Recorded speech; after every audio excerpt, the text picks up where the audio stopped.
Good morning guys! Andito tayo sa daycare. Ito na naman si Mami Nieves. Anong niluluto mo, Madam Nieves?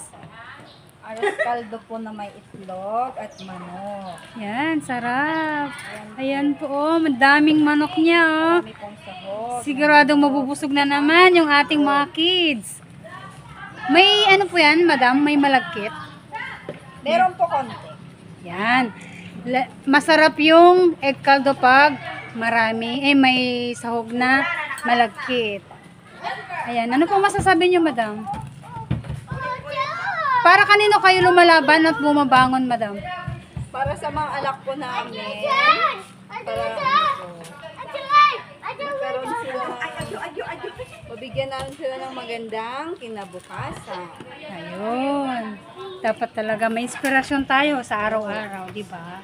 Opo. Ayan. Katulad din ng pagkain, kailangan kumain para tayo ay lalakas.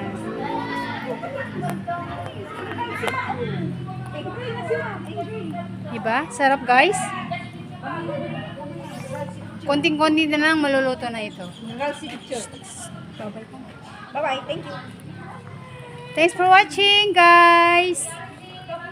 Ito yung talaga yung cook nila si Madam Nieves. Masarap magluto to Siguradong mabubusog na naman yung mga kids nila. Bye and God bless. Thanks for watching.